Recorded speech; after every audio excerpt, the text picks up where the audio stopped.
20 dito. Dalawang meat, ma'am. Isang, gulay. Saan? Kahit ano dyan. Ito. Kare-kare. Pwede. Sige, isang kare-kare. Ilang ulam ba? Dalawa, isa pa. Isa pa? Ano ba to? Norton. Isang Cristo Mayo. Isa pa, ma'am. Ito, pwede ba to? Bigyan 150 na. Ay, hindi, wala. Sir, pili ka na sir, 120, tatlong ulam sir. May kasama ng kanin.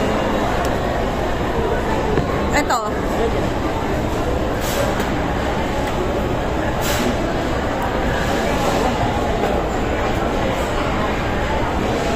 Gulay na lang, ma'am. Gulay pa? Laing lang pa, pansit. Ano? Laing lang pa, pansit. Laing at saka pansit? Yes, madam, kain na, Saan yung 120, pansit? tatlong ulam. Ayun. May kasama na pong kanin. Laing na lang po. Yes sir, dito lang kayo madam. Sarap na kumain. Sarap. Guilty. Magkano kaya discount sa Yes PWC? madam, kain na, Ha? 120, tatlong ulam. May So, kasama magiging ng 110. Pili na kayo madam, mura lang. May free sabaw na po. Pengi na lang ng 40. Okay lang. Yung po set madam, 200 sa tatlong ulam po yan. May kasama kanin na yan. Magkano extra rice ganda?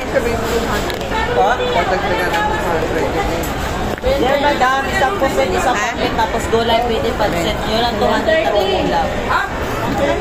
May kasama kanin na po yun. Mag-extra rice pa ba ako? Kasama kanin na yun sa free sabaw. 30. Pusit sa'yo na? Wag, Ha? wag na to. Free pansit. Or lang kalaing. Ito. Sige, pusit. Yung, Yan, buong pusit madam o yan? Buong pusit 200 yan. te. 200 tatlong ulam madam. Pusit. Te, palitan mo nga yung ano, gusto ko yung umuusok. Yan na lang. Pwedeng, Pusit sa'yo. oo nga. Yan, Hindi sana ako sabaw nito eh. Dalawang meat pa. Pusit daw. Oo. Thank you. Ano pa po? Sabihin ko tsara ayun. Dalawang meat, isang pansit.